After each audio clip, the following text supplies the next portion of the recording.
Hello students, मैं पीयूष राजपूत और आपका अपना चैनल पीयूष कोचिंग क्लासेस। तो प्यारे बच्चों, आज हम स्टार्ट करने जा रहे हैं अपने इलेक्ट्रोकेमिस्ट्री के प्रीवियस ईयर क्वेश्चंस को। और अगर हम इसके वेटेज की बात करें तो इसका जो वेटेज है वो अपनी केमिस्ट्री में सबसे ज़्यादा वेटेज है इसका 9 मार्क्स का। 9 मार्क्स का इसका वेटेज है, यानी कि नंबर के पॉइंट ऑफ व्यू से तो बहुत इंपॉर्टेंट चैप्टर है, आसान चैप्टर है। और भाई अगर आपको अच्छे नंबर लाने हैं तो इस चैप्टर को तो करना ही पड़ेगा सबसे। और दूसरी बात देखो, मैं कोशिश करूंगा कि आपको हर क्वेश्चन के साथ डिटेल में उसको समझाया जाए, ताकि आपने मान लो चैप्टर पढ़ा है या कम पढ़ा है या फिर आपको नहीं समझ में आया तो वो समझ में आ जाए। ठीक है ना बच्चों? तो सबसे पहले स्टार्ट करते हैं यही कि इलेक्ट्रोकेमिस्ट्री क्या है। तो प्यारे बच्चों, इलेक्ट्रोकेमिस्ट्री अब ब्रांच है केमिस्ट्री की जो आपको क्या बता रही है कि जो स्पॉन्टेनियस, यानी कि स्पॉन्टेनियस रिएक्शन से जो एनर्जी रिलीज होती है हम उसे इलेक्ट्रिक एनर्जी में या नॉन स्पॉन्टेनियस रिएक्शंस के लिए यूज करते हैं। यानी कि इलेक्ट्रोकेमिस्ट्री बेसिकली क्या बताती है? Inter conversion of energy. Inter conversion of energy, inter conversion of energy. और ये जो आपको चैप्टर दिखाई देगा पूरा बेस्ड ऑन रिडॉक्स रिएक्शन, यानी कि ऐसे रिएक्शंस जिसमें आपको प्यारे बच्चों दोनों यानी ऑक्सीडेशन और रिडक्शन होता हुआ दिखाई देगा। क्लियर है इतनी बात? तो क्या बताया मैंने, क्या है इलेक्ट्रोकेमिस्ट्री? तो आप कह सकते हैं it is the study, it is the study of production, it is the study of production of electricity, production of electricity, production of electricity from energy, from energy released, energy released during spontaneous reaction, during spontaneous chemical reaction, spontaneous chemical reaction, and and use of use of electrical energy, use of electrical energy to bring about non-spontaneous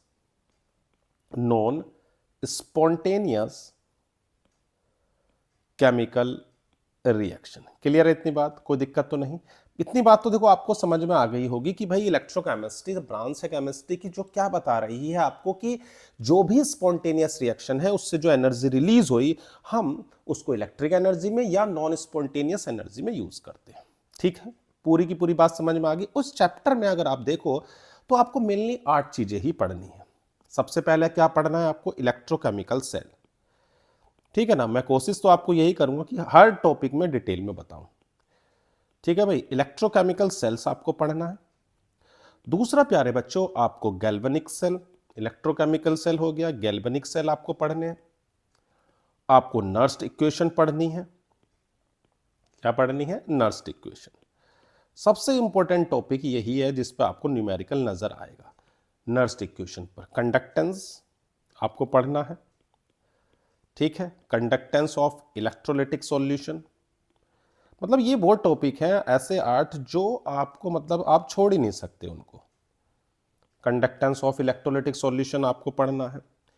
electrolytic cell आपको पढ़ना है प्यारे बच्चों, electrolytic sales. And electrolysis आपको पढ़ना है। ठीक है इतनी बात। और आपको पढ़नी है बैटरीज, प्राइमरी और सेकेंडरीज दोनों। ठीक है ना? क्या पढ़नी है आपको? बैटरीज, प्राइमरी भी और सेकेंडरी। और फ्यूल सेल आपको पढ़ना है। और लास्ट आपको पढ़ना है प्यारे बच्चों कोरोजन। तो ये 8 चीजें ऐसी हैं जो आपको इस चैप्टर में देखनी है। इतनी बात क्लियर हुई? चलो भाई, अब मैं शुरू कर रहा हूं इस चैप्टर को। और मैं देखो कोशिश तो यही करूंगा कि आपको बिल्कुल, देखो क्वेश्चंस तो हो जाते हैं, कोई दिक्कत नहीं है, लेकिन वो क्वेश्चंस तो 1 सेकंड का भी हो सकता है, 2 सेकंड का, 1 मिनट का, 2 मिनट, लेकिन उससे रिलेटेड थ्योरी हम डिटेल में पढ़ेंगे, हर चीज देखते हुए चलेंगे। क्लियर है इतनी बात? चलो भाई शुरू करते हैं। सबसे पहला क्वेश्चन आपका कह रहा है प्यारे बच्चों कि an electrochemical cell behave like an electrolytic cell. तो सबसे पहले यही देख लेते हैं कि ये भाई है क्या। कौन? इलेक्ट्रोकेमिकल सेल क्या है? पहली बात तो ये जो इलेक्ट्रोकेमिकल सेल है ये है क्या चीज? तो आप इलेक्ट्रोकेमिकल सेल सुनते ही आपके दिमाग में सबसे पहली चीज आए कि जो कन्वर्ट करता है केमिकल एनर्जी को, convert chemical energy into electrical energy, जो केमिकल एनर्जी को इलेक्ट्रिकल एनर्जी में बदल रहा है, समझ लो इलेक्ट्रोकेमिकल सेल है। दूसरी बात ये इलेक्ट्रोलाइटिक क्या है, तो आप ध्यान दोगे कि भाई ऐसा सेल जो उसका उल्टा, जो इलेक्ट्रिक एनर्जी को बदल रहा है केमिकल में, ठीक है ना, convert electrical energy, convert electrical energy into chemical energy, convert electrical energy into chemical energy. दोनों बात क्लियर होगी। तो देखो क्वेश्चन तो ठीक है, लेकिन हम पहले ये समझ लें दोनों चीज हैं क्या। तो दोनों बात समझ में आ गई। अब क्वेश्चन पर आते हैं, क्या कह रहा है। An electrochemical cell behave like an electrolytic cell, कि कब एक इलेक्ट्रोकेमिकल सेल बिहेव करता है इलेक्ट्रोलिटिक सेल को। चलो पहले मैं आप इस इलेक्ट्रोकेमिकल सेल के बारे में कुछ और बताता हूं, ठीक है ना बच्चों। देखो भाई, एक बीकर में, इस वाले में मैंने, ठीक है ना, इसके अंदर एक सॉल्यूशन ले लिया है आपका ZnSO4, ठीक है ना, ZnSO4 है, और जो ये आपके पास ये इलेक्ट्रोड लिया हुआ है जिंक का, मतलब इसमें मैंने क्या लिया हुआ, ZnSO4 इलेक्ट्रोलाइट है, और ये जो आपको रोड नजर आ रही है प्यारे बच्चों, ये जिंक की रोड है। दूसरे वाले में, इस कंटेनर के अंदर मैंने कॉपर सल्फेट यानी कि CuSO4 ले लिया, ठीक है। इतनी बात। इसमें क्या लिया हुआ प्यारे बच्चों, CuSO4, और जो रोड ली हुई है वो आपकी कॉपर रोड है। क्या है, कॉपर रोड, ठीक है भाई। इतनी बात समझ में आ गई, ये हो गई आपकी कॉपर रोड। इसको मैंने कनेक्ट कर दिया है किससे, एक मान लो कि गैल्वेनोमीटर के थ्रू इसको मैं कनेक्ट कर रहा हूं। ये गैल्वेनोमीटर है और इसको मैंने कनेक्ट कर दिया है ये, ठीक है। अब इतनी बात तो समझ में आ गई। अब देखो होगा क्या, जो जिंक होता है वो आपको पता है वो कॉपर से ज्यादा रिएक्टिव होता है, तो जो Zn होगा उसकी टेंडेंसी होती है कि वो Zn से Zn2+ में जाएगा सॉल्यूशन के अंदर, और 2 इलेक्ट्रॉनों को यहां पर छोड़ेगा, ठीक है। इतनी बात, यानी कि क्या टेंडेंसी है, जिंक का Zn2+ में जाना। अब ये इलेक्ट्रॉन यहां से होगा, यानी कि जो आपको ये दिखाई दे रहा है ये निगेटिव होगा, क्योंकि यहां से इलेक्ट्रॉन, अब ये जो इलेक्ट्रॉन होंगे ना प्यारे बच्चों, इस वायर के थ्रू इधर जा रहे होंगे, ठीक है। तो होगा क्या कि जो सॉल्यूशंस में Cu2+ थे वो इस इलेक्ट्रोड पर आएंगे, Cu2+ किस पर आएंगे, इस पर, यानी कि ये क्या होगा, पॉजिटिव। इतनी बात समझ में आ गई कि एक कंटेनर, एक बीकर के अंदर मैंने क्या लिया हुआ है, यानी कि एक हाफ सेल है, दूसरा आपका इधर हाफ सेल है, ये समझ लो आप। यानी कि एक बीकर में मैंने ZnSO4 सॉल्यूशन और जिंक की रोड लिए, दूसरे में कंटेनर में आपका कॉपर सल्फेट और कॉपर की रोड है। जिंक Zn से Zn2+ में जा रहा है, और इलेक्ट्रॉन जो है आपके इस टर्मिनल से दूसरे में जा रहे हैं, यानी कि ये आपका निगेटिव है। इतनी बात समझ में आ गई। इसको हम एनोड बोल रहे हैं। वो जो दूसरा आपको ये सेक्शन दिख रहा है, ये बच्चों आपका कैथोड और पॉजिटिव है, इसमें तो कोई दिक्कत नहीं। अब होगा क्या, इलेक्ट्रॉन जा रहे होंगे और बच्चों आपको इस गैल्वेनोमीटर में डिफ्लेक्शन दिखेगा। लेकिन क्या चल रहा है, देखो इस सॉल्यूशन के अंदर ये कॉपर आया तो यहां पर आपको SO4 2- नजर आएंगे। अब देखो आ कौन रहे हैं, इधर से, ये इधर से आ रहे हैं इलेक्ट्रॉन ऐसे, यहां, ठीक है भाई। और ये जो आपका Zn2+ है, अब ये जो Zn2+ होगा अपने चारों तरफ एक इलेक्ट्रिक फील्ड भी तो प्रोड्यूस करते हैं आयंस। तो ये जो पॉजिटिव है तो ये क्या करेगा, इन इलेक्ट्रॉनों को अपनी ओर अट्रैक्ट करेगा, नहीं करेगा, यानी कि इस इलेक्ट्रिक फील्ड के इन्फ्लुएंस में ये इलेक्ट्रॉन जाएंगे नहीं, और इसकी वजह से ये आएंगे नहीं। तो होता क्या है ना प्यारे बच्चों, कि इस बेचारे इलेक्ट्रॉन का, ये भाई साहब तो कह रहे हैं जाना नहीं है, और ये भाई साहब कह रहे हैं आना नहीं है, तो क्या होगा, इलेक्ट्रॉनों का फ्लो बंद हो जाएगा और आपको डिफ्लेक्शन नहीं दिखेगा। तो इस बीमारी को हम दूर करते हैं किसकी मदद से, सॉल्ट ब्रिज, किसकी मदद से, तो हम एक सोल्ट ब्रिज ले लेते हैं, ठीक है ना। सोल्ट ब्रिज क्या है अभी मैं आपको बता रहा हूं। ये हमने सोल्ट ब्रिज ले लिया, ये आपके पास, ठीक है। ये आपका क्या है, सोर्स, मतलब एक इन्वर्टेड यू ट्यूब होती है, ठीक है ना। ये क्या है आपकी, एक इन्वर्टेड यू ट्यूब है ये आपकी, इसे हम सॉल्ट ब्रिज बोल रहे हैं, ठीक है ना। मैं देखो आपको पूरे डिटेल में बता रहा हूं। सॉल्ट ब्रिज के अंदर क्या है, एक जेली लाइक सब्सटेंस होता है जो आपका क्या बोलते हैं, मिक्स्ड होता है इलेक्ट्रोलाइट से। किससे मिक्स हो रहा है, इलेक्ट्रोलाइट। जो इलेक्ट्रोलाइट आपका होगा ना बच्चों, वो इनर्ट इलेक्ट्रोलाइट होता है। इसके अंदर हम क्या भर रहे हैं, एक अगर अगर सॉल्यूशन आपका इसके अंदर है, यानी कि है क्या ये, तो आप ये कह सकते हो कि जेली लाइक सब्सटेंस है, jelly like substance, jelly like substance mixed with inert electrolyte। inert इसलिए बोल रहे हैं ना प्यारे बच्चों, क्योंकि आपका जो इलेक्ट्रोलाइट्स होते हैं वो रिएक्ट ना करे इन इलेक्ट्रोलाइट से, कॉपर सल्फेट और ZnSO4 से रिएक्ट ना करे। तो ये जो मिक्स आपका होगा ये इनर्ट होना चाहिए। तो jelly like substance mixed with inert electrolyte, जैसे KCl हो सकता है आपका, इसके अंदर KCl भर सकते हैं, KNO3 भर सकते हैं, NH4NO3 भर सकते हैं। तो थोड़ी देर के लिए मान लेते हैं यहाँ KCl था, तो होगा क्या, इसके इलेक्ट्रिक फील्ड के इन्फ्लुएंस में तुरंत इधर से कौन आना शुरू हो जाएंगे, Cl माइनस। वो Cl माइनस इस Zn2 प्लस को न्यूट्रलाइज कर देंगे और इधर जाना शुरू हो जाएगा K प्लस, और वो किसको न्यूट्रलाइज कर देगा, इस SO4 माइनस को।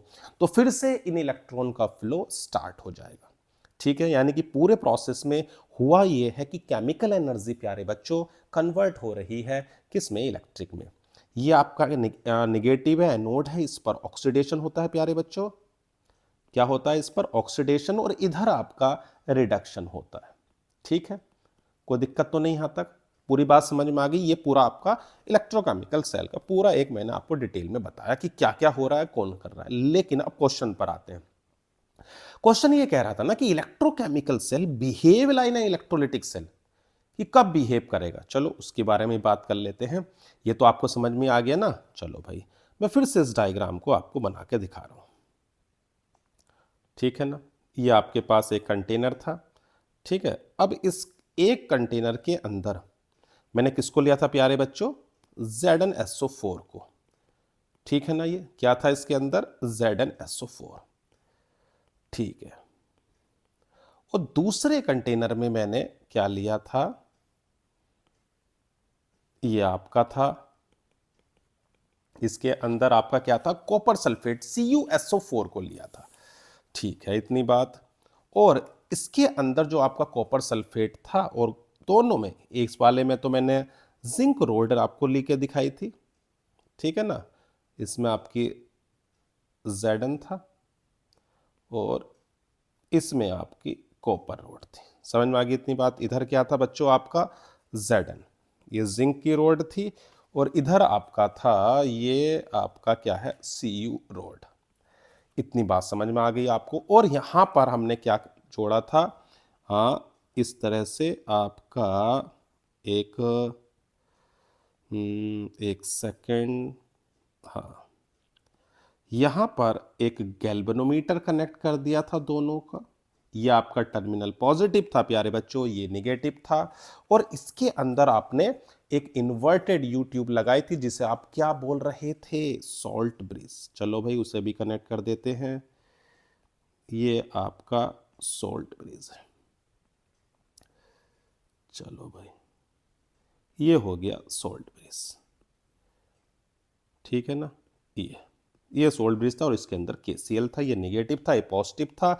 ये आपका एनोड था प्यारे बच्चों, जिस पर ऑक्सीडेशन हो रहा था, और ये आपका कैथोड था प्यारे बच्चों, जिस पर रिडक्शन हो रहा था, ठीक है ना। इस पर रिडक्शन हो रहा था ना कि Cu2 प्लस पर आकर, Cu जो सॉल्यूशन से Cu2 प्लस इस पर आकर डिपॉजिट हो रहा था, और इसमें ये Zn से Zn2 प्लस में जा रहा था। इस ये काम चला। अब अगर मैं इस, देखो अगर आप देखोगे तो Zn2 प्लस और Cu2 प्लस, इसका अगर मैं ई सेल निकालता हूं, जो ई नोट सेल होता है, वो आपको देखो फॉर्मूला याद रखना पड़ेगा, ई नोट कैथोड माइनस ई नोट एनोड होता है, ठीक है, आपको ये तो याद नहीं रखने, ये नोट आपको दिए होते हैं। तो अगर मैं कैथोड, कैथोड आपका ये है जिस पर क्या हो रहा है, रिडक्शन। कॉपर का होता है 0.34, याद रखो, चाहो तो रख लेना, नहीं तो कोई बात नहीं है। और जिंक वाले का होता है 0.-0.6। तो ये सोल्व करके 1.1 वोल्ट आता है प्यारे बच्चों। अब अगर मैं ये जो आपके पास ई नोट सेल है 1.1 वोल्ट है, अगर एक एक्सटर्नल क्या लगा दे रहा हूं मैं, अब एक ऐसा समझ लो कि मैं एक एक्सटर्नल पोटेंशियल अप्लाइड कर रहा हूं। क्या अप्लाइड कर रहा हूं? बाहर एक एक्सटर्नल पोटेंशियल, और उसका जो पोटेंशियल है 1.1 से बड़ा रख दे रहा हूं, 1.1 से पोटेंशियल को बड़ा ले रहा हूं। चलो भाई, समझ में आ रही है बात? क्या करना चाह रहा हूं, एक और एक्सटर्नल पोटेंशियल अप्लाइड कर रहा हूं जो इस आपके सेल के पोटेंशियल से ज्यादा है, जो सेल के पोटेंशियल से क्या है, ज्यादा है। जो ये ई एक्सटर्नल मैंने अप्लाई किया है ना प्यारे बच्चों, ये एक्सटर्नल पोटेंशियल बड़ा है 1.1 वोल्ट से, ऐसा समझो। ठीक है ना, बाहर वाला। देखो तीन केस होते हैं, या तो बड़ा होगा, या बराबर होगा, या छोटा होगा। अभी मैं क्या ले रहा हूं कि बड़ा ले लेता हूं। जो भी मैं एक्सटर्नल पोटेंशियल अप्लाइड कर रहा हूं ना फिलहाल, वो मैं क्या ले रहा हूं, इस इलेक्ट्रोकेमिकल सेल से बड़ा। तो होगा क्या? अब ये जो, देखो ऐसा समझो समझाने के तौर पर कि अब मैं दो लोगों में दंगल करा रहा हूं, ठीक है ना। अब मैंने इस तरह से दंगल करा रहा हूं कि जो इस ये आदमी है, ये जो इससे दंगल करेगा, ये वाला आदमी इससे तगड़ा है, तो सिंपल सी बात है, ये जीतेगा नहीं जीतेगा, ये आदमी इसको मार देगा। तो बस यही है कि जो ये एक्सटर्नल पोटेंशियल है, अब वो इस पूरी रिएक्शंस को कराएगा, पूरी को। यानी कि जो पहले क्या हो रहा था वो सोचो। देखो इस वाले प्रोसेस में अगर ध्यान से देखें तो क्या नजर आ रहा है कि भाई जिंक है वो Zn से Zn2 प्लस में जा रहा है, हाँ या ना। उसकी टेंडेंसी क्या है, Zn से Zn2 प्लस में जाने की, और दो इलेक्ट्रॉनों को छोड़ रहा है। वो इलेक्ट्रॉन उस वायर से होते हुए कॉपर पर जा रहे हैं, और Cu2 प्लस उन दो इलेक्ट्रॉनों को लेके कॉपर पर डिपॉजिट हो रहा है। ये ऐसे एक तरफ ऑक्सीडेशन, दूसरी तरफ रिडक्शन चल रहा है। जिंक का वेट घट रहा है, कॉपर का वेट बढ़ रहा है, और इलेक्ट्रॉनों का फ्लो किधर से किधर हो रहा है, एनोड से कैथोड, या मैं कह सकता हूं जो करंट है वो आपकी कैथोड से एनोड की ओर आ रही है।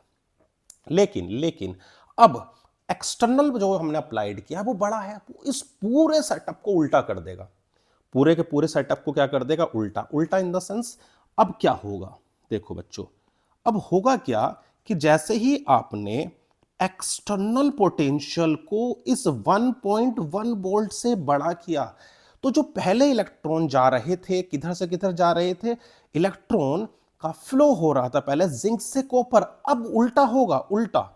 अब कॉपर टू जिंक होगा, ठीक है ना बात, कि इलेक्ट्रॉन्स फ्लो करेंगे किधर, from copper two zinc, copper से जिंक की ओर, ठीक है। और करंट भी उल्टी हो जाएगी, करंट किधर फ्लो करेगी, तो flow current flow from from zinc to copper, zinc to copper. Zn deposit होगा, यानी zinc is deposited at zinc electrode, और कॉपर जो होगा वो डिसॉल्व होगा, Cu dissolve at Cu electrode. Clear होगी इतनी बात? तो सारी रिएक्शंस उल्टी हो गई, सारी की सारी रिएक्शंस क्या हो गई हैं, उल्टी। यानी कि अब इसका जो बिहेवियर है वो उल्टा हो गया, यानी कि जो इलेक्ट्रिकल एनर्जी है, वो इलेक्ट्रिकल एनर्जी अब नॉन स्पॉन्टेनियस रिएक्शंस को करा रही है। किसको करा रही है, जो इलेक्ट्रिकल एनर्जी है प्यारे बच्चों, जो हमने बैटरी जोड़ी है, वो इलेक्ट्रिकल एनर्जी क्या करा रही है, वो इलेक्ट्रिकल एनर्जी एक नॉन स्पॉन्टेनियस रिएक्शंस को करा रही है। अब बताओ, मैंने आपको समझाया था कि इलेक्ट्रिकल एनर्जी अब किस में जा रही है, नॉन स्पॉन्टेनियस रिएक्शंस के अंदर, यानी कि इसका जो बिहेवियर है वो उल्टा हो गया। यानी कि अब ये एक इलेक्ट्रोलिटिक सेल की तरह स्टार्ट कर रहा है, इसकी जो फंक्शनिंग है प्यारे बच्चों कैसी हो गई, इलेक्ट्रोलिटिक सेल। तो बात समझ में आ गई कि एक इलेक्ट्रोकेमिकल सेल बिहेव कब करेगा, एक किसकी तरह, एक इलेक्ट्रोलिटिक सेल की, जब उसका एक्सटर्नल पोटेंशियल उसके ई सेल से ज्यादा हो। देखो बात समझाई मैंने पूरे डिटेल में, जरा सा आंसर था, लेकिन डिटेल तुम्हें देखो मैं पूरी बताऊंगा, या नहीं?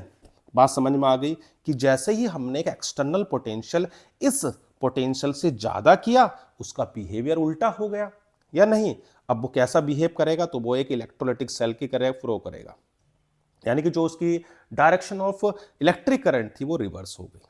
बात समझ में आ गई पूरी? हाँ या ना बताओ? पक्का?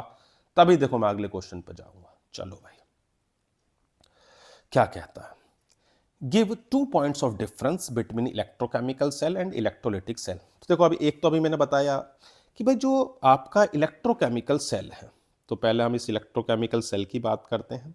It is a device, it is a device to convert, it is a device to convert chemical energy, convert chemical energy, chemical energy into electrical energy. बात समझ में आ गई कि जो भी केमिकल एनर्जी को इलेक्ट्रिकल एनर्जी में बदलता है प्यारे बच्चों, हम उसे बोलते हैं क्या?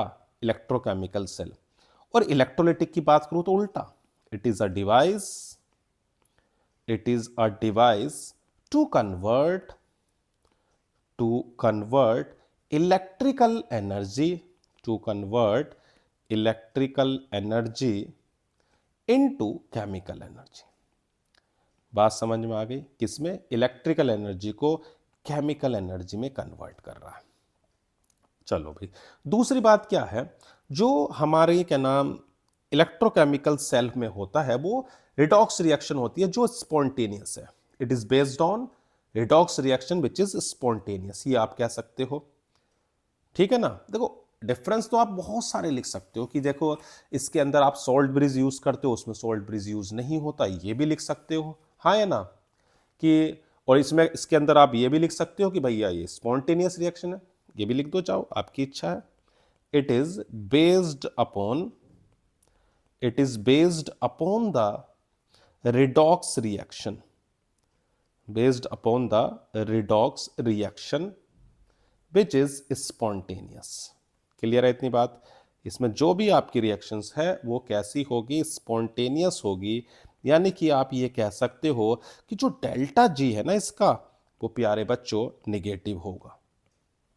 अब मैं इसकी बात कर लेता हूं। इसमें डेल्टा जी पॉजिटिव होगा, ये नॉन स्पॉन्टेनियस है। इसकी जो रिडॉक्स रिएक्शन होगी इज नॉन स्पॉन्टेनियस। ठीक है ना? Redox reaction is non spontaneous. इतनी बात समझ में आ गई? देखो स्पॉन्टेनियस और नॉन स्पॉन्टेनियस, यानी कि डेल्टा जी इसका पॉजिटिव होगा। दोनों डिफरेंस क्लियर है कि इलेक्ट्रोकेमिकल सेल क्या है? देखो डिफरेंस बहुत सारे हैं। आप ये भी लिख सकते हो कि भाई मैंने बताया था ना इलेक्ट्रोकेमिकल सेल में आप क्या यूज कर रहे हो? Salt bridge. इसमें नहीं करते, किसमें? इलेक्ट्रोलाइटिक सेल में। और जो इलेक्ट्रोकेमिकल सेल होता है उसमें जो इलेक्ट्रोड्स आप लेते हो ना प्यारे बच्चों, वो डिफरेंट मटेरियल के लेते हो, जबकि इलेक्ट्रोलाइटिक सेल में आप सेम भी ले सकते हो और डिफरेंट भी ले सकते हो। ठीक है? और इसके अंदर जो आप क्या नाम इलेक्ट्रोकेमिकल सेल के अंदर जो इलेक्ट्रोड्स लेते हो ना प्यारे बच्चों, वो सेपरेट बीकर में लेते हो, जबकि इसके अंदर आप किस में ले रहे हो? सेम बीकर में। ऐसे भी लिख सकते हो। ठीक है ना?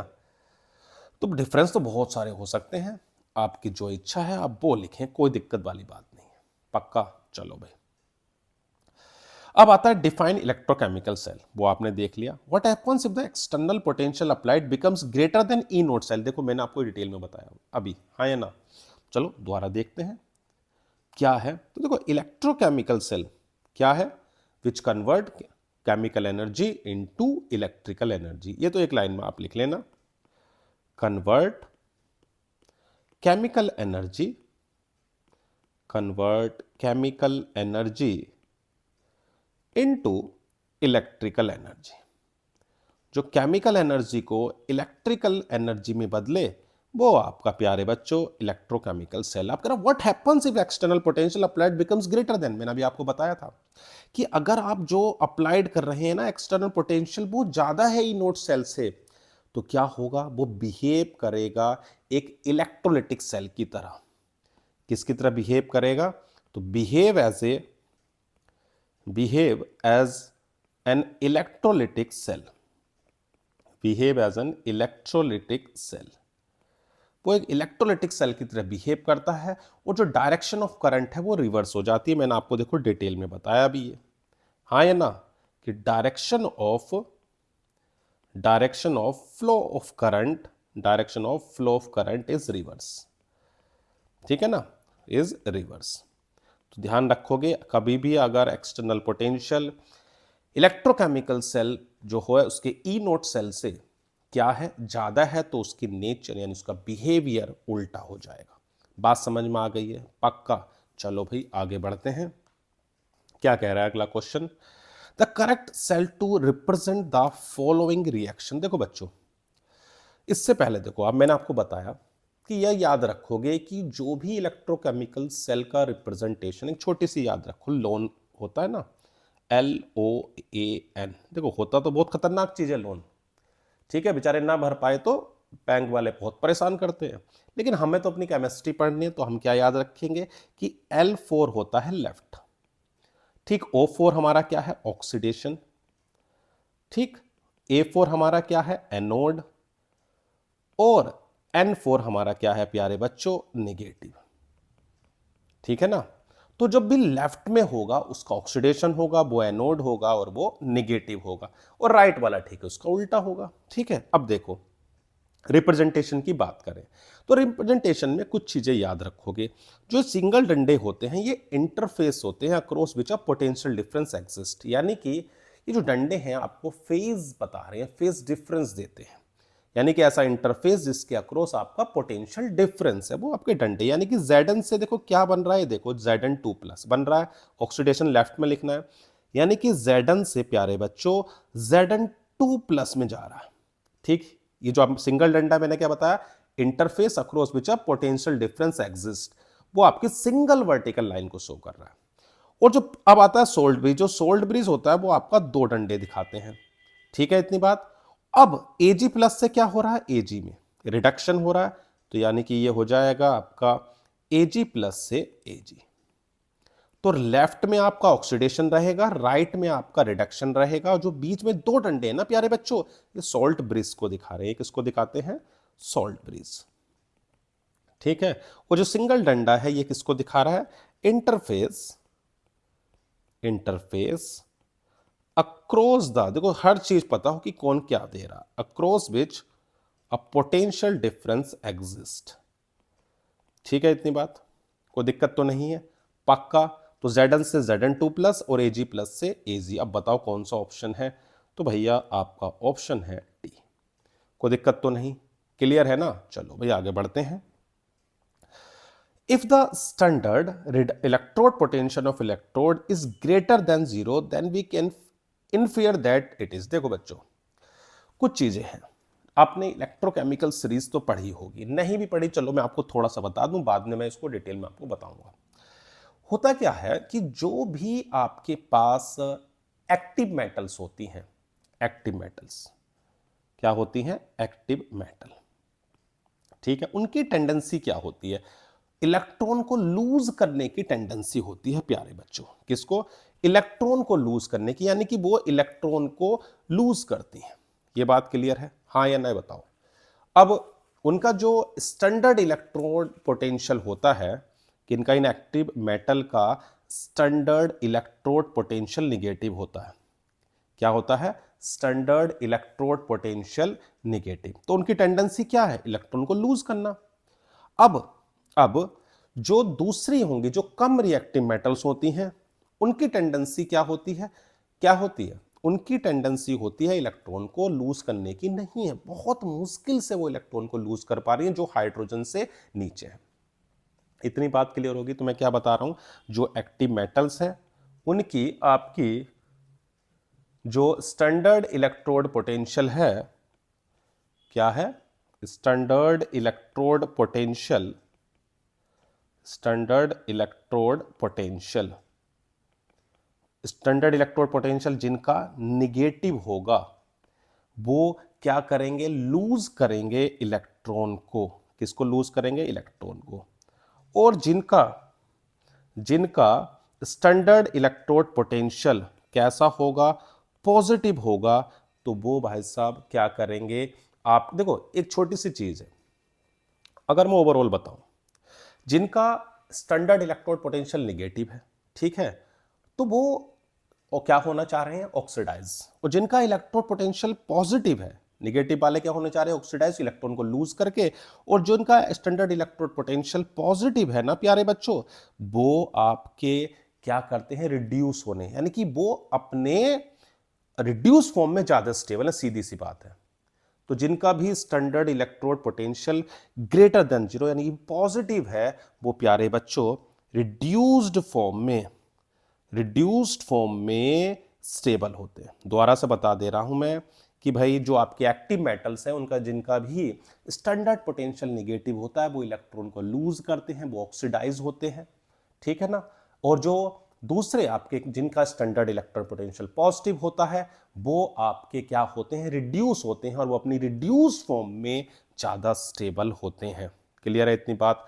तो बात समझ में आ गई कि जिनका भी स्टैंडर्ड इलेक्ट्रोड पोटेंशियल कैसा है, पॉजिटिव है, वो कहां रहना चाहेंगे, अपनी स्टेबल रिड्यूस फॉर्म में। तो कौन सा ऑप्शन आ रहा है, तो रिड्यूस फॉर्म उनकी मोर स्टेबल है कंपेयर टू हाइड्रोजन गैस। ध्यान रखना, हाइड्रोजन गैस के कंपेयर में कर रहे हैं क्योंकि उसका हम पोटेंशियल जीरो लेते हैं। तो या तो जीरो से क्या रहेगा, नेगेटिव, या जीरो से पॉजिटिव। क्लियर है इतनी बात? तो आप क्या लाइन याद रखोगे कि जिनका भी standard electrode potential greater than zero है, वो अपनी रिड्यूस फॉर्म में मोर स्टेबल है as compared to hydrogen gas. बात समझ में आ गई? पक्का? चलो भाई आगे बढ़ते हैं। Delta G and E note cell for a spontaneous reaction will be. देखो भाई, स्पॉन्टेनियस रिएक्शन के लिए जो आपका डेल्टा जी है, मैंने अभी बताया ना, वो तो निगेटिव होता है। डेल्टा जी कैसा होगा प्यारे बच्चों, कहां चले गए हम, तो डेल्टा जी आपका निगेटिव है। डेल्टा जी कैसा है, निगेटिव। और डेल्टा जी एक फॉर्मूला है, delta G is equal to minus के N F E note cell. अब देखो डेल्टा जी अगर निगेटिव है तो सीधी सी बात है, निगेटिव से निगेटिव उड़ गया, तो जो ई नोट सेल होगा ना प्यारे बच्चों, वो पॉजिटिव होगा। क्लियर है इतनी बात? तो स्पॉन्टेनियस रिएक्शन के लिए डेल्टा जी निगेटिव और ई नोट सेल पॉजिटिव होगा। कोई दिक्कत? बिल्कुल नहीं। तो ऑप्शन कौन सा हो गया प्यारे बच्चों, सी। बात समझ में आ रही है ना? चलो आगे बढ़ते हैं। तो प्यारे बच्चों क्वेश्चन नंबर 7 क्या कह रहा है कि Ag प्लस से Ag और Fe2 प्लस से Fe, find the E note cell. देखो, जब भी आपको ई नोट सेल निकालना है तो सबसे पहला आप ये ध्यान रखोगे कि जो भी पोटेंशियल आपको दिया गया है स्टैंडर्ड इलेक्ट्रोड पोटेंशियल, वो रिडक्शन पोटेंशियल हो। ठीक है ना, दोनों के रिडक्शन पोटेंशियल दिए हुए हैं, नहीं दिए हुए हैं तो आप साइन बदल कर उसका पोटेंशियल निकालें। ठीक है ना। अब जब भी आपको पोटेंशियल दिया जाएगा तो हमेशा आप बड़ा पोटेंशियल हमेशा कैथोड का होता है, छोटा पोटेंशियल हमेशा एनोड, बड़े में से ही छोटे को माइनस करोगे। अब ये देखो आपके पास क्या दिया हुआ है, हमसे ई नोट सेल पूछा गया, तो आपको ई नोट सेल का जो फॉर्मूला था वो कितना था, ई नोट कैथोड माइनस ई नोट एनोड। कैथोड पर रिडक्शन, यानी कि देखो Fe से Fe2 प्लस बन रहा है, तो इसका मतलब ये वाला पार्ट तो लेफ्ट में होगा जिसका ऑक्सीडेशन हो रहा है, और Ag प्लस से Ag ये वाला राइट में होगा जिसका रिडक्शन हो रहा है। तो कैथोड वाला पार्ट कौन सा हो गया, ये जो राइट में है, और लेफ्ट में आपका एनोड है।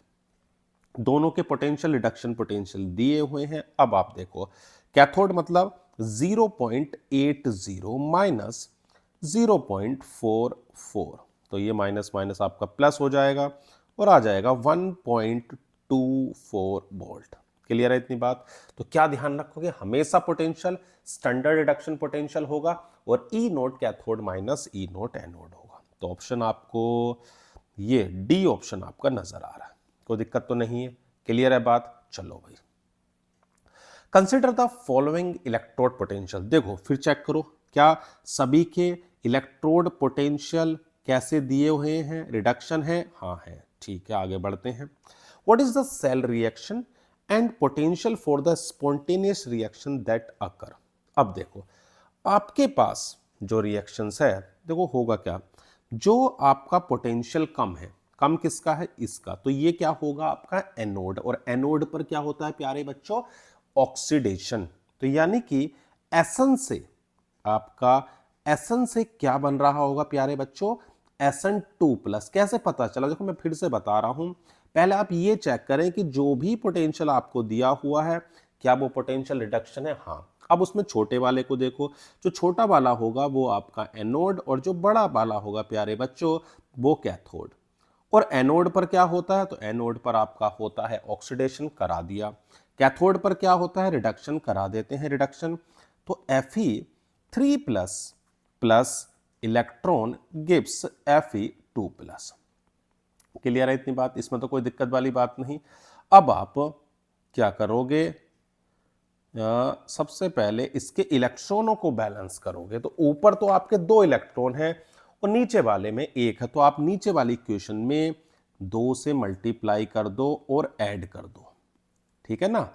देखो तो क्या आएगा, Sn plus 2Fe3+ gives Sn2+ plus 2Fe2+। Clear है इतनी बात, इसमें तो कोई दिक्कत वाली बात नहीं। अब ऐसी इक्वेशन कौन सी है प्यारे बच्चों, तो देखो इक्वेशन ये वाली आपकी यहाँ कौन सी बारी आ गई, ये आ रही है, ये आ रही है, ठीक है। इसका पहले ई नोट सेल और निकाल लेते हैं। तो ई नोट सेल क्या होता है, ई नोट कैथोड माइनस ई नोट एनोड। कैथोड आपका है 0.77 माइनस माइनस 0.14। सोल्व करोगे तो प्यारे बच्चों ये 0.91 आएगा। तो कैसा आ रहा है, ई नोट सेल आपका पॉजिटिव है तो डेल्टा जी निगेटिव होगी, ये एक स्पॉन्टेनियस रिएक्शन हुई। तो ऑप्शन नंबर आपका कौन सा हो गया प्यारे बच्चों, तो बी ऑप्शन आपका सही है। क्लियर है ना इतनी बात, कौन सा ऑप्शन सही है, बी। कोई दिक्कत तो नहीं है। चलो, E note cell positive, delta G negative यानी स्पॉन्टेनियस। आगे बढ़ते हैं।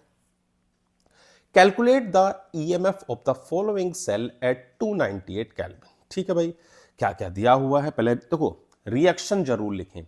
मैं एक बात बता दे रहा हूं, जब भी आप ऐसे क्वेश्चंस करें, चाहे वो नर्स्ड इक्वेशन में आगे आए या कभी भी, हमेशा सबसे पहले ये चेक करोगे कि जो भी पोटेंशियल आपको दे वो रिडक्शन पोटेंशियल हो। फिर आप रिएक्शन को लिखें और इलेक्ट्रॉनों को बैलेंस करें। ये चीजें करें, आदत में डालें, डायरेक्ट ना करें, क्वेश्चन गलत हो जाएगा। तो देखो Fe से प्यारे बच्चों क्या बन रहा है, Fe2+, ठीक है, प्लस 2 इलेक्ट्रॉन, जो आपका H+ है, प्लस इलेक्ट्रॉन बैलेंस करोगे तो 2H plus 2 electron gives H2। Clear है इतनी बात, जब ऐड करोगे तो क्या आएगा, Fe plus 2H plus gives Fe2 plus H2। ये आपके पास इक्वेशन है, ठीक है।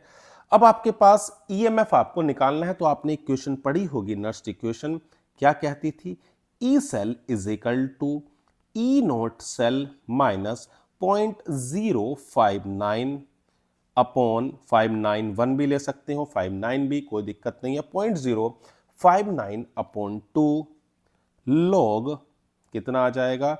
अब देखो प्रोडक्ट साइड में कौन सा है, तो प्रोडक्ट साइड में प्यारे बच्चों Fe2+ है और रिएक्टेंट साइड में H+ है। ध्यान रखना कोफिशिएंट को जरूर लिखें। तो Fe2+ डिवाइड बाय H+ का होल स्क्वायर। तो H+ में तो आपको क्या दिया हुआ, प्रेशर 1 दिया हुआ है और इसकी कंसंट्रेशन कितनी है, 0.01। तो रख दो, ई नोट सेल भी दिया हुआ है 0.44 माइनस 0.059 अपॉन 2 लॉग कितना है, 10⁻⁻²। लॉग की प्रॉपर्टी जो भी पावर है वो आपकी आगे आ जाएगी। तो 0.44 माइनस 0.059 अपॉन 2 और ये हो गया -2, क्योंकि log 2 की वैल्यू तो 1 होती है। तो आ गया 0.44 प्लस 0.059, तो ये कितना आ जाएगा, तो 0. ये हो गया आपका 499 वोल्ट। क्लियर है इतनी बात, देख लो, कोई दिक्कत हो तो देखो बताओ, आसान है नहीं है, पर करा क्या, देखो चीजें क्या ध्यान रखनी कि जो भी पोटेंशियल देगा वो हमेशा आपका रिडक्शन पोटेंशियल होगा। और अगर रिडक्शन पोटेंशियल है तो फिर आप ये चेक करोगे कि जो रिएक्शन है उस रिएक्शन को जरूर लिखे। देखो आदत, छोटी छोटी ही आदत आपको आगे क्वेश्चंस को सही करेगी। क्या चेक करना है? Potential reduction, standard reduction potential हो, चाहे किसी का ऑक्सीडेशन हो, रिडक्शन हो, पोटेंशियल हमेशा आपको रिडक्शन पोटेंशियल लेना है, रिएक्शंस को लिखना है, फिर आपको बैलेंस इक्वेशंस को निकालना, तभी आप नर्स इक्वेशन को यूज करें। नर्स इक्वेशन क्या होती है सो आप याद रखोगे, E cell is equal to E note cell minus 0.059 upon N log product upon reactant. ठीक है, देखो जो नर्स इक्वेशन है एक्चुअली में वो दे क्या रही है, वो डिपेंडेंसी देती है इलेक्ट्रोड और सेल पोटेंशियल की, किस पर? कंसंट्रेशन पर, यही तो दे रही है। क्वेश्चन क्लियर है, कोई दिक्कत तो नहीं? चलो आगे बढ़ते हैं। Calculate delta G nought for the cell reaction at 25 degree Celsius. Okay, Zn से Zn2 प्लस और Cd2 प्लस से Cd, दोनों की स्टैंडर्ड पोटेंशियल दिए हुए हैं। अब हमें निकालना है डेल्टा जी, तो सबसे पहले आप निकालो ई note cell. E note cell, ठीक है भाई, तो ई नोट सेल क्या होता है प्यारे बच्चों? तो ई naught cathode, E naught cathode minus ई नोट एनोड। ठीक है, cathode minus anode. Cathode, cathode क्या है देखो, अब बताओ इन दोनों में, इसमें और इसमें कौन है बड़ा? तो 0.4 ही तो बड़ा है, 0.4 ही तो बड़ा है। मैंने आपको बताया जो बड़ा होगा वो कैथोड है और जो छोटा होगा वो एनोड है। तब आप इसे सोल्व करोगे तो ये आएगा प्यारे बच्चों आपका 1.16 वोल्ट। डेल्टा जी नोट का फॉर्मूला क्या है? तो माइनस के N F E nought cell. ठीक है ना। अब देखो इलेक्ट्रॉन, इलेक्ट्रॉन की बात करें, देखो एन की वैल्यू 2 है, कैसे पता चली? कि आपका जो Cd2 प्लस है, Cd2 प्लस से तो बन रहा है प्यारे बच्चों Cd, और Zn से बन रहा है Zn2 प्लस प्लस 2 इलेक्ट्रॉन। तो देखो इलेक्ट्रॉनों का कितना ट्रांसफर हो रहा है इस पर ध्यान दे, वही n है। तो डेल्टा जी नोट निकालना था, n की वैल्यू तो प्यारे बच्चों 2 हो गई, और f आपका होता है 96500 कूलम, और पोटेंशियल आपका है 1.16। जब आप इसकी मल्टीप्लाई करोगे तो ये सोल्व होके आएगा 223,880 जूल पर मोल, ये आता है। किलो जूल में भी आप लिख सकते हो। तो सबसे पहले हमने क्या करा? सबसे पहले ये चेक किया कि जो पोटेंशियल है वो रिडक्शन है। जब निकल गया तो फिर ई नोट सेल निकाला। जो ई नोट सेल आपका आया वो होता है ई नोट कैथोड माइनस ई नोट एनोड। कैथोड हमेशा हायर पोटेंशियल है और एनोड हमेशा लोअर पोटेंशियल है। क्लियर है? इतनी बात नहीं पहचानने में तो ऐसे कर सकते हो, नहीं तो आपको ये चीज आपकी क्या होती थी? कैथोड, और ये चीज आपकी क्या होती थी? एनोड। राइट में कैथोड है और लेफ्ट में एनोड है। क्लियर है इतनी बात? पक्का? चलो भाई अगला क्वेश्चन देखते हैं। Write the Nernst equation for the following cell reaction. चलो भाई लिख देते हैं क्या रिएक्शन है। तो E cell is equal to E note cell minus 0.059 upon 2 log Zn2 plus, और अपॉन में आ जाएगा Cu2 प्लस। ठीक है, अब बताओ how will the E cell be affected when concentration. अब देखो अगर मैं Cu2 प्लस जो आपके पास ये डिनोमिनेटर में है इसकी कंसंट्रेशन को बढ़ाता हूं, अगर इसकी कंसंट्रेशन बढ़ेगी तो ये ओवरऑल जो वैल्यू होगी वो कम हो जाएगी, जिसकी वजह से ई सेल बढ़ेगा नहीं। पर देखो ये चीज बढ़ी तो ये पूरी वैल्यू तो घट गई ना, और अगर आप किसी नंबर में से किसी को कम कर रहे हैं जो कम हो रहा है तो ये वैल्यू तो बढ़ेगी, नहीं समझे? ये जो ओवरऑल वैल्यू है ये घट रही है। तो ई नोट सेल में से जब आप कम चीज को माइनस करोगे तो ज्यादा ही तो मिलेगा। तो जैसे जैसे मैं Cu2 प्लस की कंसंट्रेशन को बढ़ाऊंगा वैसे वैसे ई सेल की जो वैल्यू होगी वो बढ़ेगी। क्लियर है? तो हम कह सकते हैं कि when concentration of Cu2 plus ions is increased, E cell will increase। Clear है इतनी बात? तो ई सेल की वैल्यू बढ़ेगी। चलो भाई आगे, Zn2 plus ion is increase, तो भाई सीधी सी बात है, जब मैं इस Zn2 प्लस को बढ़ाऊंगा तो ये पूरी वैल्यू बढ़ेगी, और इसमें से आप जब माइनस करोगे बड़ी वैल्यू को तो ये छोटी हो जाएगी। तो कह सकते हैं कि जब आप कंसंट्रेशन बढ़ा रहे हैं Zn2 प्लस की, when concentration of Zn2 plus ions is increased E cell will decrease, तो E cell की जो वैल्यू होगी वो क्या हो जाएगी प्यारे बच्चों, डिक्रीज। तो क्वेश्चन समझ में आ रहा है, कोई दिक्कत तो नहीं है, नर्स इक्वेशन क्लियर हो गई। चलो भाई आगे बढ़ते हैं।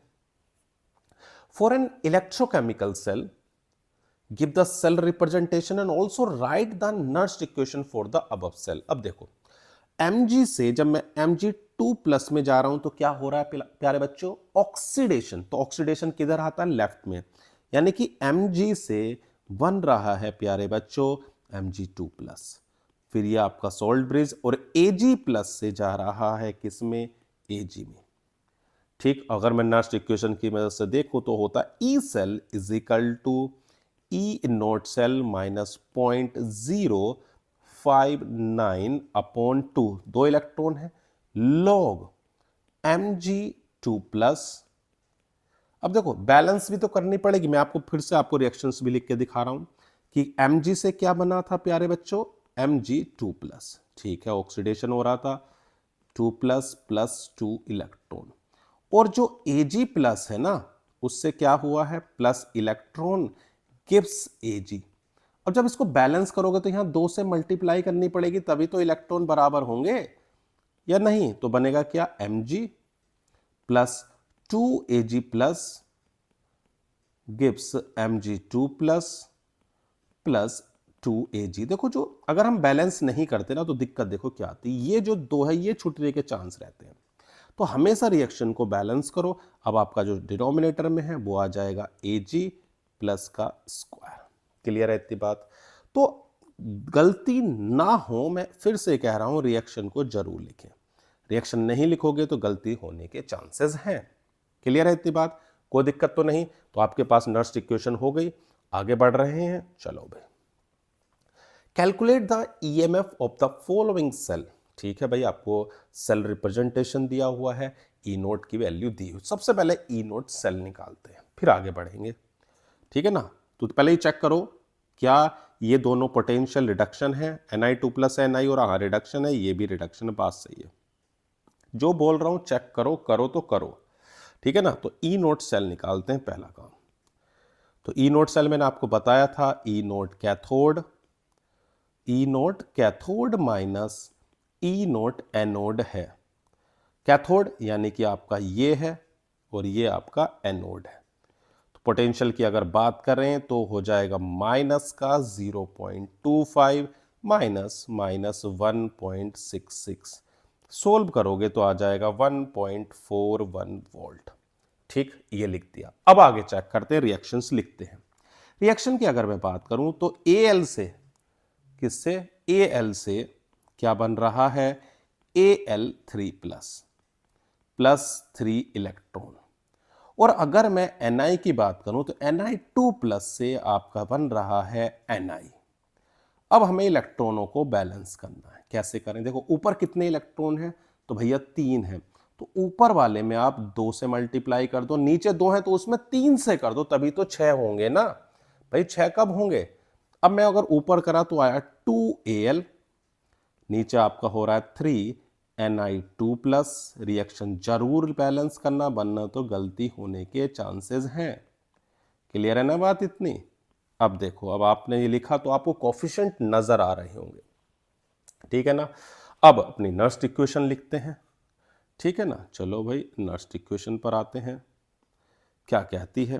तो E cell, E note cell मैं निकाल चुका हूं, कितना आया था बच्चों, E note cell 1.41 minus 0.059 upon 6 log, ठीक है ना। अब देखो हमारा जो प्रोडक्ट साइड में है वो कौन है, ये Al3 प्लस, कोफिशिएंट कितना है 2, तो Al3 प्लस का स्क्वायर होगा, और Al3 प्लस की जो कंसंट्रेशन है वो देखो 0.001, यानी कि 10 की पावर कितनी है -3, तो 10 की पावर -3 का स्क्वायर हो गया। अब उसे देखो दूसरे में कितनी है 0.1 और उसकी पावर कितनी आएगी 3, तो यानी कि 10 की पावर -1 की पावर 3, तो 1.41 माइनस 0.059 अपॉन 6। अब देखो ये हो जाएगा लोग, तो इसमें बचेगा 10 की पावर -3, पावर आगे तो 1.41 माइनस 0.059 अपॉन 6 और पावर आ गई 3 और लोग 10 की वैल्यू प्यारे बच्चों 1 होती है। कितनी है लोग 10 की वैल्यू, तो 1 याद रखोगे, ठीक है ना। चलो भाई, तो 3 से अपना चला गया 2, तो आ गया 1.41 minus minus plus 0.059 divide by 2, तो 1.41 प्लस 0.022 4 बचा 1 हो गया 19, 2 इंटू 9 हो गया 18, ये अब आप ऐड कर दो तो 1.43, यही तो आएगा 1.3 आपका, ये हो जाएगा 39, ये आ गया इतना 1.395 भी आप चाहो तो इतना लिख सकते हो, कोई दिक्कत वाली बात नहीं है। ये होगा ना 1.41 में आप पूरा देखो, पूरा ऐड करना चाहो तो पूरा कर दो, कोई दिक्कत नहीं, आ जाएगा आपके पास 1.4395, ठीक है। 5 भी चाहो तो लिख दो। क्लियर है यहाँ तक? कोई दिक्कत हो तो बताओ, समझ में आ रहा है ना। देखो क्या चीजें याद रखनी, ऐसा नहीं कि बस क्वेश्चन हमने रखा और वैल्यू दी हुई तो सीधा आंसर, नहीं। क्वेश्चंस के लिए सबसे पहले आपका काम होता है कि ये मतलब स्टेप बाय स्टेप सोचो कि भाई रिडक्शन पोटेंशियल है, हाँ तो आगे बढ़ेगी बात। रिडक्शन पोटेंशियल नहीं होता, ऑक्सीडेशन होता, तो साइन बदल के उसे रिडक्शन करेंगे। फिर आप रिएक्शंस को लिखो, इलेक्ट्रॉनों को बराबर करो, फिर आप नर्स इक्वेशन पर आओ। क्लियर है ना बात इतनी? चलो भाई, calculate delta G nought for the reactions Mg plus Cu2 plus gives Mg2 plus plus Cu, हमारे पास ये। चलो भाई, अब देखो आपके पास ई नोट सेल तो दिया ही हुआ है, आपको करना क्या है कि भाई आप सबसे पहले क्या करोगे, ई नोट डेल्टा जी नोट का तुम्हें फॉर्मूला तो पता ही है ना, क्या होता है delta G nought is equal to होता है -KNF ई नोट सेल, यही तो फॉर्मूला है। अब क्या क्या चाहिए वो देखो, ई नोट सेल है, हाँ है, एफ की वैल्यू है, हाँ है, तो फिर घबरा क्यों रहे हो भैया, घबराने की जरूरत ही नहीं है, ठीक है ना। चलो भाई, तो सबसे पहले आप हाँ इलेक्ट्रॉन तो आपको दिख रहे हैं ना, 2 हैं, नहीं तो आप चाहो तो रिएक्शंस लिख के लिख लो, इसमें तो कोई दिक्कत भी वाली बात नहीं कि Mg से आपका क्या बन रहा है Mg2 प्लस प्लस 2 इलेक्ट्रॉन, और Cu2 प्लस से प्यारे बच्चों क्या बन रहा है Cu। तो इलेक्ट्रॉनों की तो कोई दिक्कत नहीं है भाई, N तो हमें दिख रहे हैं 2 हैं, F की वैल्यू भी नजर आ रही है 96500, और ई नोट सेल भी तो दिया हुआ है 2.71, सिंपल मल्टीप्लाई तो है, और क्या है बताओ, या नहीं है। आप इसकी मल्टीप्लाई करोगे तो ये माइनस करके देखना 523030 जूल पर मोल आ जाएगा। चाहो तो आप किलो जूल में लिख दो या ही छोड़ दो, आपकी इच्छा है। किलो जूल में लिखोगे तो आप लिख सकते हो 523.03 किलो जूल पर मोल। क्लियर है बात इतनी? वो फॉर्मूला याद रखो डेल्टा जी नोट का, और कोई दिक्कत नहीं है, पक्का। चलो भाई आगे बढ़ते हैं।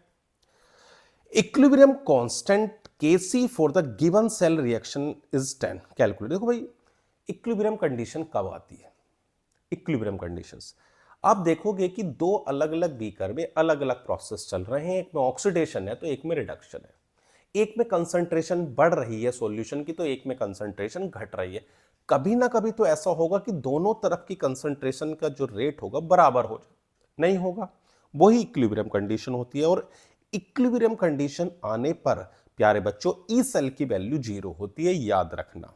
इक्विलिब्रियम पर ई सेल क्या होगा 0, तो देखो फॉर्मूला तो आपको याद ही होगा ना, आप नर्स इक्वेशन में ई सेल 0 रख दो बस, तो आ जाएगा E note cell is equal to कितना आ जाएगा, E note cell is equal to 0.059 upon n log Kc, से याद रखो ना सीधा, क्या दिक्कत है, ठीक है ना। इक्विलिब्रियम पे ई सेल की वैल्यू 0, ये बचा, और जो आपका क्या नाम कंसंट्रेशन का रेशियो था प्रोडक्ट और रिएक्टेंट का, बन गया इक्विलिब्रियम कांस्टेंट। क्या दिया हुआ है वो देखो, इक्विलिब्रियम कांस्टेंट दिया हुआ है, ठीक है ना।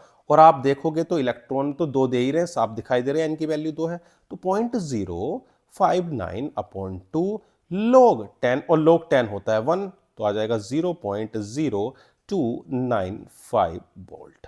क्लियर है इतनी बात, कोई दिक्कत तो नहीं। तो ई नोट सेल की वैल्यू आ गई यहाँ, है ना।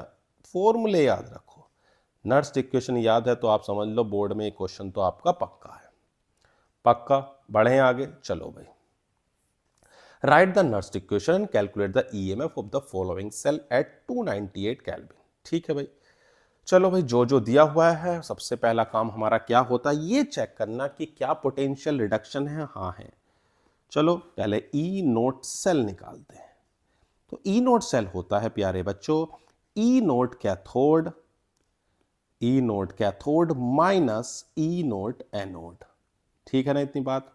कैथोड तो भैया बड़ा यानी कि 0 है, दूसरा है 0.76, तो आ गया 0.76 वोल्ट। ठीक है, अब आगे रिएक्शंस। Zn से बन रहा है Zn2 प्लस, तो बना दो भाई।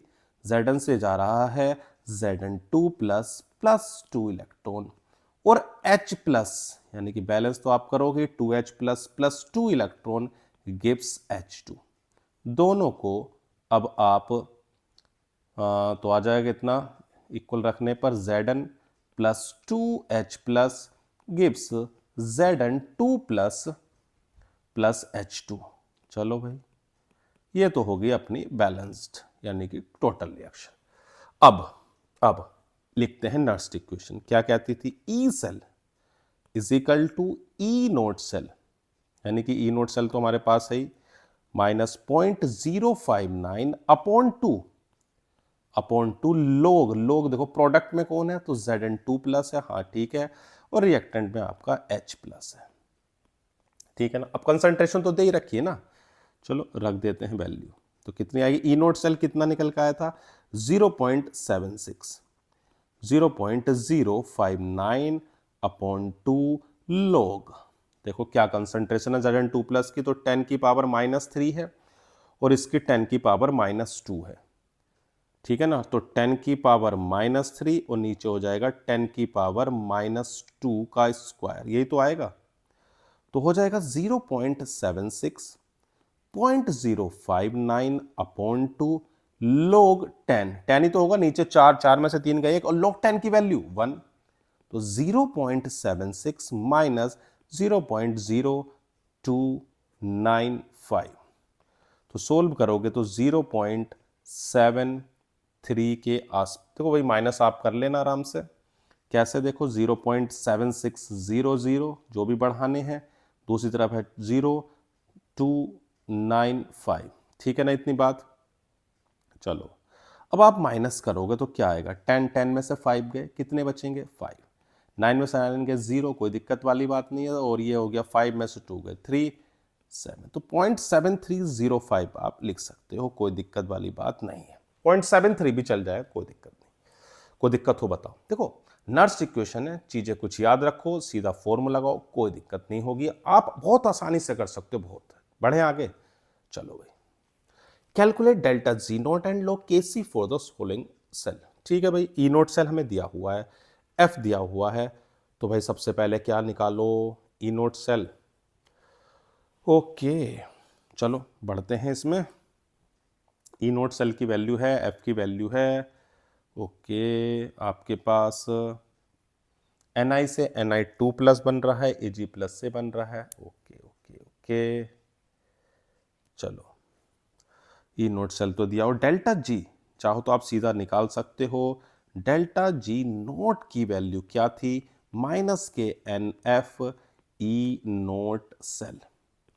एन देखो, एन तो 2 ही होंगे, आप चाहो तो रिएक्शन लिख के बैलेंस कर लेना, मैं लिख के दिखा दे रहा हूं। Ni से क्या बन रहा है, Ni2 प्लस प्लस 2 इलेक्ट्रॉन, और Ag प्लस से plus electron gives Ag। Balance आप बहुत आसानी से कर सकते हो, तो कितना आएगा Ni, ठीक है, 2Ag प्लस, बहुत सही, Ni2 प्लस प्लस 2Ag। चलो भाई, तो n की वैल्यू तो 2 हो गई है, f हमें दिया हुआ है 96500 और ये हमारे पास है 1.05। सिंपल मल्टीप्लाई करनी है और कुछ नहीं है। देखो आप मल्टीप्लाई करोगे तो ये आ रहा होगा 202,650, इतने जूल पर मोल। आप एक बार कैलकुलेशन खुद से करके देखना, 202.65 किलो जूल भी लिख सकते हो। चलो अब डेल्टा जी नोट तो निकल गया, अब log Kc की बात करते हैं। ठीक है भाई, फॉर्मूला लिखते हैं, क्या दिक्कत है। तो हमारे पास फॉर्मूला था E nought cell is equal to 0.059 upon n log Kc। ठीक है ना। E नोट सेल कितना है, तो 1.05 है और ये हो गया 0.059, n की वैल्यू 2 है, log Kc। ठीक है, अब अगर इसे आप मल्टीप्लाई करो, देखो log Kc आ जाएगा 2 इंटू 1.05 अपॉन 0.059। ठीक है, अगर आप देखो 2 इंटू 5 हो गए 10 और ये हो जाएगा आपके पास 2 इंटू 1 2.10 0.059 को अगर डिवाइड करोगे तो प्यारे बच्चों 35.53 आएगा। अब बात करते हैं एंटीलॉग की। देखो एंटीलॉग में आपको टेबल दी जाएगी, तो आप टेबल लेके बैठें जब भी क्वेश्चंस करो। तो करना क्या, मैं आपको स्टेप बता दे रहा हूं, आप देखना। सबसे पहले आप क्या करो, देखो एंटीलॉग जो भी आपके पास, मैं एंटीलॉग टेबल आप चाहो तो अपनी एनसीईआरटी के पीछे भी आपको दी होगी, आप वो निकाल लें। नहीं तो आपके पास जो भी लैब मैनुअल होते हैं उसमें आप देख सकते हैं। ठीक है ना। तो करना क्या होता है, पॉइंट्स दिख रहा है आपको, पॉइंट से पहले आपको क्या नंबर बोल रहा हूं, क्या नजर आ रहा है 35। तो आप पॉइंट से पहले जो भी देख रहे हैं उसमें एक बढ़ा दो और 10 की पावर में लिख दो। याद रखो मेरी बात, सुनो ध्यान से। पॉइंट से पहले जो भी नंबर है उसे एक से बढ़ाओ, 35 है तो 36 कर दो। अब पॉइंट के बाद देखो दो डिजिट क्या नजर आ रही है, 0.53 नजर आ रही है। अब 0.53 की वैल्यू को आप, अगली कोई डिजिट तो है नहीं, तो आप कहां देखोगे, तो जीरो पर देख लेना। किसकी वैल्यू को, 0.53 की वैल्यू को जीरो पर देख लो। ठीक है ना। आपके पास टेबल होगी, आप उस टेबल में देखें पॉइंट किसकी वैल्यू, 0.53 की वैल्यू को देख लें। ठीक है ना।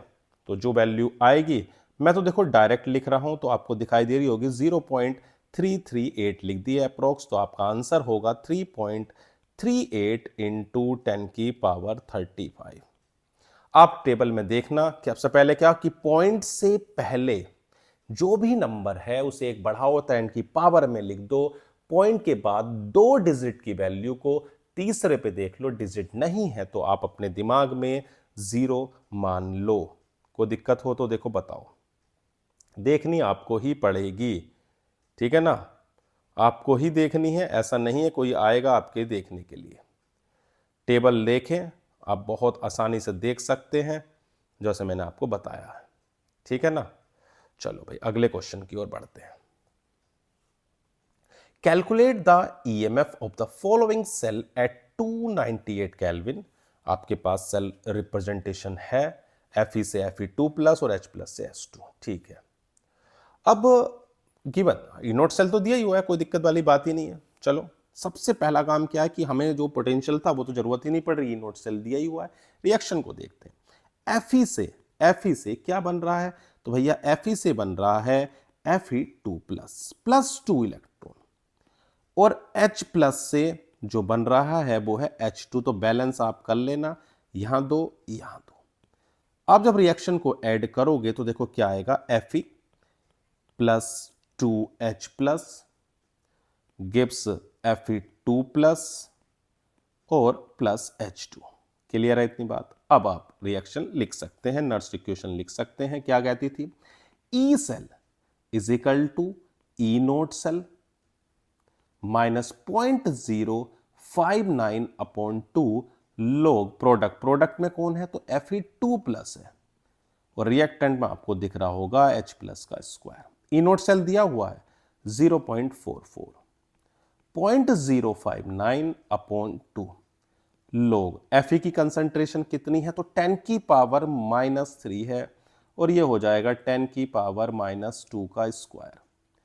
सोल्व करोगे तो 0.44, 0.059 डिवाइड बाई 2 और इसे आएगा log 10। log 10 की वैल्यू 1, log 10 की वैल्यू 1 तो आ जाएगा 0.44 माइनस 0.0295, तो कितना आएगा 0.4 और ये 4 और 2 आपके कितने हो जाएंगे प्यारे बच्चों, ये हो जाएंगे ना 6। अब ऐड कर दो ना इसको, 0.44 में आप 0.0295 को ऐड कर, वो सब्ट्रैक्ट करना है ना हमें, तो ओके ओके सब्ट्रैक्ट करना है। तो ये आ जाएगा आपका 10 में से 5 गए आपके 5, 9 में से 9 गए 0, 3 में से 2 गए 1 और ये 4, तो सिंपल 0.4105 आ जाएगा। 0.1 ये आ गया। क्लियर है इतनी बात, कोई दिक्कत तो नहीं, आसान है, कोई हार्ड नहीं है, आप करोगे तो जरूर होगा, बिल्कुल होगा। बढ़ो आगे, देखो आसान है पक्का। चलो भाई, calculate delta G nought for the reactions and given है, रिएक्शंस आपको पता है, ई नोट सेल पता है। चलो भाई करते हैं, क्या दिया हुआ है आपको, तो सबसे पहले देखो ई नोट सेल निकालते हैं। एन तो आपको दिख रहा है बस, E note cell, E note cell क्या है, तो बच्चों ई नोट सेल है E naught cathode, E naught cathode minus E naught anode. Clear है इतनी बात, कैथोड, कैथोड मतलब यहां पर आपका कॉपर वाला है, मैंने आपको बताया था, देखो Cu2+ से Cu रिडक्शन हो रहा है, वो कैथोड है, और Zn से Zn2+ आपका एनोड। 0 पॉइंट ये हो जाएगा 0.76, सोल्व करके आएगा 1.1 वोल्ट। लगाते हैं, delta G nought is equal to minus n F E nought cell, तो 2 इलेक्ट्रॉन हो गए, एफ की वैल्यू है 96500 और ई नोट सेल है 1.1। सोल्व करोगे तो ये आ जाएगा प्यारे बच्चों 212,300 जूल पर मोल, चाहो तो किलो जूल में भी लिख सकते हो, तो 212.3 किलो जूल पर मोल। क्लियर है इतनी बात, कोई दिक्कत तो नहीं, निकल गया ना आराम से डेल्टा जी नोट। चलो भाई आगे बढ़ते हैं, calculate the EMF of the cell. सबसे पहले क्या चेक करना है, मैंने आपको क्या बताया था, बताओ जल्दी से, ये बताया तो सबसे पहले ये चेक करो कि क्या पोटेंशियल रिडक्शन है, हाँ है, दोनों में रिडक्शन है, क्लियर है। चलो भाई, तो ई नोट सेल तो पहला काम है अपना, कर लेते हैं। तो ये आ जाएगा E naught cathode, E naught cathode minus ई note anode.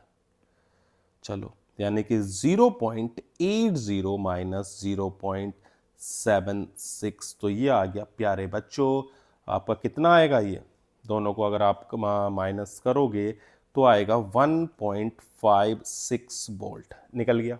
Okay okay, reaction Zn से प्यारे बच्चों एनोड पर बन रहा है Zn2+ +2 इलेक्ट्रॉन, बात समझ में आ रही है ना, और Ag+ से क्या बन रहा है, Ag, तो Ag+ electron gives Ag। Balance करने के लिए इस रिएक्शन में कितने से मल्टीप्लाई, 2 से, क्यों, क्योंकि भैया इसका जो इलेक्ट्रॉन है वो 2 है और इसका 1 है, तो बैलेंस तो आप 2 से मल्टीप्लाई करके ही करोगे।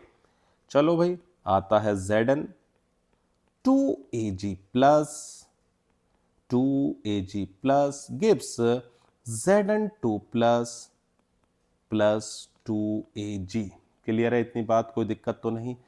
अब आप बहुत आसानी से लिखो नर्स्ट इक्वेशन को, क्या कहती है, E cell is equal to E note cell minus 0.059 upon 2 हो जाएगा, लोग में देखो प्रोडक्ट साइड में कौन है, Zn2+। तो जो रिएक्शन में बार बार बैलेंस करने को, पता क्यों बोल रहा हूं, इसलिए तो कि तो रिएक्शन बैलेंस नहीं करोगे ना, तो ये जो कोफिशिएंट आपको दिखते हैं ना, ये नहीं दिखेंगे, और ये नहीं दिखेंगे तो आप पावर में नहीं लिखोगे तो हो जाएगी गलती, इसलिए बार बार बोल रहा हूं कि भैया रिएक्शन को बैलेंस करके लिखें, ठीक है ना। अब रख दो भाई कंसंट्रेशन, ई नोट सेल आया था 1.56, हाँ या ना, माइनस के 0.059 अपॉन 2 लोग Zn2+ की कंसंट्रेशन 10 की पावर -1 है, और दूसरे में कितनी है भैया, 10 की पावर -2 का स्क्वायर। तो ये हो गया भैया 1.56 माइनस 0.059 अपॉन 2 लोग। कितना आ जाएगा भैया? ये ऊपर जाके 4 3 हो जाएगा, 3 आ जाएगा आगे, 1.56 माइनस 0.059 अपॉन 2। तो भैया ये हो गया आपके पास 3, क्योंकि लोग 10 की वैल्यू तो 1 होती है। अब आपको करना क्या है? 0.059 में पहले तो आप मल्टीप्लाई कर दो, किससे भाई? देखो 3 से। तो मैं अगर 0.059 की मल्टीप्लाई किससे करूंगा? 3 से, तो आएगा कितना? ये हो गया 1.56। 3 से आप करोगे तो ये आएगा 0.9177 डिवाइड बाई 2। तो आप इसमें, तो ये आ जाएगा आपका 1.56 माइनस 0.0885। अब आप माइनस कर दो भैया, तो क्या आ जाएगा? माइनस करके आएगा 1.4715, ये आ गया। चाहो तो आप अप्रॉक्स लिख दो 1.47 वोल्ट। क्लियर है इतनी बात? कोई दिक्कत तो नहीं? देखो आसान है, बस थोड़ी कैलकुलेशन तो देखो आपको करनी पड़ेगी, ठीक है ना? कैलकुलेशन की अपनी आदत डालो, हो जाएगी सही, कोई दिक्कत वाली बात नहीं है। चलो आगे बढ़ते हैं। Calculate delta G note and log के सी फॉर द फॉलोइंग रिएक्शन। ठीक है भाई, रिएक्शंस आपको दे रखी है। ई नोट सेल, सबसे पहला काम क्या है? ई नोट सेल निकालो। ई नोट सेल मतलब ई नोट कैथोड माइनस ई नोट कैथोड माइनस ई नोट एनोड, हाँ या ना? ई नोट कैथोड, कैथोड यानी कि आपका माइनस का 0.403 और ये है माइनस का 0.73 वोल्ट। तो भैया माइनस माइनस हो गया आपका प्लस, दोनों को माइनस कर दो, बताओ कितना आता है? तो ये प्यारे बच्चों आपका आएगा 0.36 वोल्ट।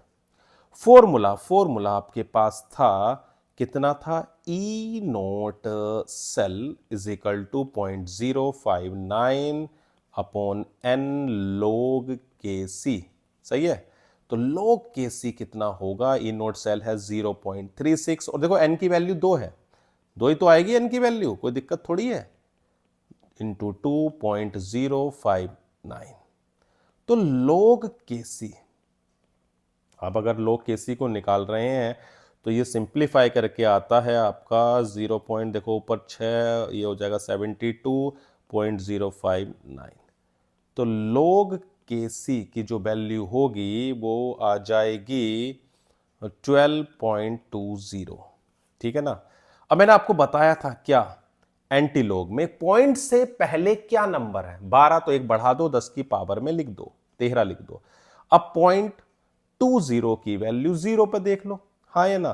तो ये कितना आएगा? 1.58 आएगा, कितना, नहीं, ये आपका, एक बार इसको आप टेबल में देखें तो ये आएगा 0.158। ठीक है ना? तो आंसर आपका हो जाएगा के सी इज इक्वल टू 1.58 इंटू 10 की पावर 12। ठीक है ना? कैसे करना है एंटी लॉग में? सबसे पहला काम ये देखना कि पॉइंट से पहले जो भी नंबर हो उसको 10 की पावर में एक बढ़ा के लिखो, फिर पॉइंट की वैल्यू को, 2 डिजिट की वैल्यू को तीसरे पे देख लो, डिजिट नहीं है तो आप 0 मान सकते हैं, कोई दिक्कत है नहीं है। चलो बढ़ते हैं आगे।